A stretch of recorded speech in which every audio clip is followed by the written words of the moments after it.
കവിത പോലെ മനോഹരമായിട്ടുള്ളൊരു സിനിമ കണ്ടു. കാഴ്ചയ്ക്ക് ശേഷം നമുക്ക് ഹൃദയത്തോട് ചേർത്ത് വയ്ക്കാവുന്നൊരു സിനിമ. ആ സിനിമയുടെ വിശേഷങ്ങളാണ് ഇന്നത്തെ ടാക്കീസ് മീഡിയ എപ്പിസോഡിൽ. ഒരു മെട്രോ യാത്രയ്ക്കിടെ കണ്ടുമുട്ടുന്ന രണ്ടുപേർ, അവർക്കിടയിൽ ഉടലെടുക്കുന്ന അസാധാരണമായിട്ടുള്ള ഒരു സൗഹൃദം.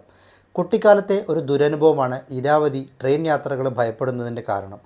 ഒഴിവാക്കാനാവാത്തൊരു യാത്രയിൽ ഭയന്ന് വിറങ്ങലിച്ച് നിൽക്കുമ്പോൾ സഹായഹസ്തവുമായാണ് പ്രീതം അവരെ പരിചയപ്പെടുന്നത്. അങ്ങനെ അവർക്കിടയിൽ ഉടലെടുക്കുന്ന ഒരു വിശേഷപ്പെട്ട സൗഹൃദത്തിൻ്റെ കഥ പറയുകയാണ് 2023 പുറത്തിറങ്ങിയിട്ടുള്ള ഹിന്ദി സിനിമയായിട്ടുള്ള 8 AM metro. Drama, feel good എന്നീ ജോണറുകളിലൊക്കെ വരുന്നൊരു സിനിമയാണിത്.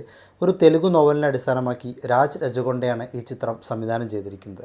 വളരെ സിമ്പിളായി നിന്നുകൊണ്ട് ആ സിംപ്ലിസിറ്റി കൊണ്ട് തന്നെ നമ്മുടെ ഹൃദയത്തിൽ ചേക്കേറുന്ന ഒരു സിനിമയായിട്ടാണ് എനിക്ക് തോന്നിയിട്ടുള്ളത്. മലയാളത്തിൽ നമ്മുടെ മേഘമൽഹാർ, അതുപോലെ തന്നെ ഹിന്ദിയിലെ 3 of Us, ലഞ്ച് ബോക്സ് എന്നീ സിനിമകളൊക്കെ കണ്ടിട്ടുണ്ടെങ്കിൽ ആ സിനിമകളുടെയൊക്കെ കാറ്റഗറിയിലാണ് ഈ ചിത്രവും വരുന്നത്. നല്ല ഒഴുക്കും താളവും ഒക്കെയുള്ളൊരു സിനിമയാണ് 8 AM മെട്രോ. ഇരാവതി അവതരിപ്പിച്ചിട്ടുള്ള സയാമി ഖീറിൻ്റെയും പ്രീതമായിട്ട് എത്തിയിട്ടുള്ള ഗുൽഷൻ ദേവയ്യയുടെയും പ്രകടനങ്ങൾ കൊണ്ടുകൂടി ശ്രദ്ധേയമാണ് ഈ സിനിമ. മനോഹരമായിട്ടുള്ള കവിതകളോടും പുസ്തകങ്ങളോടൊക്കെ ബന്ധപ്പെടുത്തിയാണ് ഈ സിനിമ കഥ പറയുന്നത്.